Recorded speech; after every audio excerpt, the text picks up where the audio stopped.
Livro do profeta Ezequiel. Ezequiel era um sacerdote que estava morando em Jerusalém quando aconteceu o primeiro ataque babilônico na cidade. E eles pouparam a cidade, mas capturaram um grupo de prisioneiros israelitas e os levaram para o exílio. E Ezequiel estava entre eles. O livro começa 5 anos depois de tudo isso, e Ezequiel está sentado na margem de um canal de irrigação perto de seu campo de refugiados israelita. E é o seu aniversário de 30 anos, justamente o ano em que ele teria se tornado sacerdote em Jerusalém. E então, de repente, Ezequiel tem a visão de uma nuvem de tempestade se aproximando. E dentro da nuvem estão 4 criaturas estranhas que têm asas estendidas se tocando. E cada uma dessas criaturas tinha 4 faces e ele viu 4 rodas, uma perto de cada criatura. E então ele viu que as asas das criaturas estavam segurando essa plataforma deslumbrante e na plataforma existe um trono. E sentada naquele trono está uma criatura humana, brilhante, envolta em fogo. E então, de repente, Ezequiel percebe o que está vendo. Ele chama de a semelhança da glória do Senhor. É Deus na sua carruagem real. A palavra glória em hebraico é kavod e significa pesado ou significativo. Os autores bíblicos usam essa palavra para descrever a aparência física e a manifestação do significado de Deus quando ele aparece pessoalmente. Essas imagens na visão são muito semelhantes ao que aconteceu quando Deus apareceu no Monte Sinai no livro de Êxodo. E também é muito semelhante às representações da presença de Deus sobre a Arca da Aliança. E isso é a coisa que mais choca sobre a visão de Ezequiel. O que a glória de Deus está fazendo na Babilônia? Supostamente deveria estar acima da Arca da Aliança no Templo de Jerusalém. E assim, a primeira seção do livro começa explorando essa questão, quando Ezequiel começa a acusar Israel de rebelião. Então, primeiro Deus fala com Ezequiel dentro da carruagem, e ele o comissiona como profeta. Ezequiel deve acusar Israel por ter quebrado o acordo da aliança com Deus de 2 maneiras. Israel tornou-se fiel a outros deuses e tem adorado ídolos. E isso tudo levou a uma injustiça social e violência desenfreada. E como resultado, Deus nomeia Ezequiel para advertir o povo. O primeiro ataque babilônico que levou Ezequiel ao exílio será igualado por um outro. E Jerusalém, o seu templo e todos que moram ali enfrentam a destruição iminente. E assim, Ezequiel usa palavras e outras coisas mais para transmitir a sua mensagem. Ele também atua peças de simbolismos. Esses eram uma forma de teatro de rua. Ezequiel saía em público e começava a se comportar de uma forma extremamente bizarra, que se assemelhava a uma parábola da sua mensagem profética. Ele teria que construir um modelo minúsculo de Jerusalém e atuar o ataque que viria sobre ela.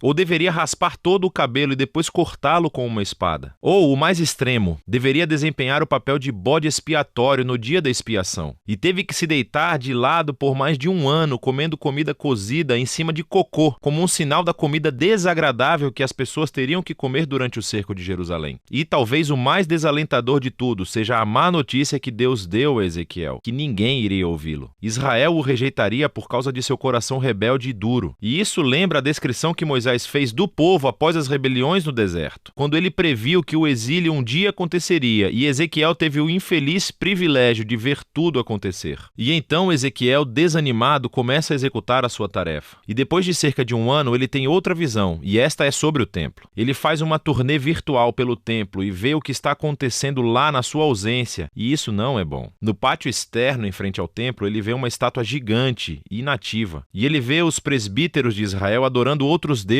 tanto fora como dentro do templo. E então ele vê as mulheres de Israel que estão adorando a um deus babilônico chamado Tamuz. E a visão termina com a gloriosa carruagem do trono de Deus se afastando para cima e para longe do templo. Está indo embora, indo para o leste, indo em direção à Babilônia. E assim, no capítulo 11, chegamos a ver por que e como a glória de Deus apareceu para Ezequiel na Babilônia. A idolatria de Israel e as suas violações da aliança se tornaram tão flagrantes e ofensivas que Deus abandonou seu templo. Eles o afastaram e ele os entregou à destruição. Mas Deus não abandonou seu povo. Ao contrário, ele vai para o exílio com eles. E assim, no final dessa visão do capítulo 11, Deus promete que ele enviará um remanescente de Israel de volta à terra. E ele vai transformá-los, removendo o coração de pedra e dando-lhes um novo coração de carne, para que eles possam amar e verdadeiramente seguir o seu Deus. Esse é um pequeno vislumbre de esperança e é submergido rapidamente sob a realidade da destruição iminente. Mas o capítulo 11 11 é uma transição fundamental e nos ajuda a entender como o restante do livro foi projetado. Assim, as próximas 3 sessões são cheias de anúncios do julgamento de Deus, primeiro sobre Israel, depois sobre as nações ao redor de Israel e depois sobre a própria Jerusalém. Mas depois disso, a esperançosa conclusão do capítulo 11 se desenvolve nas 3 últimas sessões do livro. Primeiro, a esperança para Israel, depois para as nações e depois para toda a criação. Os capítulos 12 a 24 focam no julgamento de Deus chegando a Israel, e essa é uma coleção de poemas e artigos. E aqui, Ezequiel mostra seu gosto por parábolas e alegorias. Ele descreve Israel como um bastão queimado, inútil, ou como uma esposa rebelde, ou como um perigoso leão furioso que é capturado, ou como 2 irmãs promíscuas. Estas são todas representações da rebelião sem sentido de Israel e da idolatria que resulta na sua ruína. Nessa sessão, Ezequiel também age como um advogado. Ele começa argumentando que, em primeiro lugar, a destruição de Jerusalém é merecida, resultando de séculos de violação da aliança. E mesmo que as pessoas mais justas do mundo, como Noé, Daniel ou Jó, estivessem vivas e orando para que Deus poupasse Israel, Deus não aceitaria as suas orações. É tarde demais. E assim, a bondade de Deus, na verdade, exige que ele traga justiça a essa geração de Israel. O exílio se tornou inevitável. Eles chegam ao ponto sem retorno. Depois disso, Ezequiel concentra-se primeiro nas nações imediatamente ao redor de Israel e depois nos 2 estados mais poderosos da região, o Egito e Tiro. Israel aliou-se a essas nações e adotou seus deuses e ídolos. E assim, Deus acusa os reis de Tiro e do Egito de arrogantemente se verem como deuses, definindo o que é certo e o que é errado de acordo com seus próprios termos. E Deus considera esses reis responsáveis pelo seu orgulho e anuncia que usará a Babilônia para derrubá-los. Eles enfrentarão a justiça de Deus junto com todos os outros. Seguindo essas sessões realmente intensas, há uma pequena história no capítulo 33. Ezequiel é recebido por um refugiado recém-chegado de Jerusalém, e ele lhe dá o relato de que a Babilônia atacou a cidade, que a cidade caiu e o templo foi destruído. Os avisos sombrios de Ezequiel se tornaram uma realidade. Mas lembre-se do final do capítulo 11. Isso não é o fim da história. E assim, no próximo vídeo, vamos explorar a profunda visão de esperança de Ezequiel. Mas por enquanto, essa é a primeira metade do livro de Ezequiel.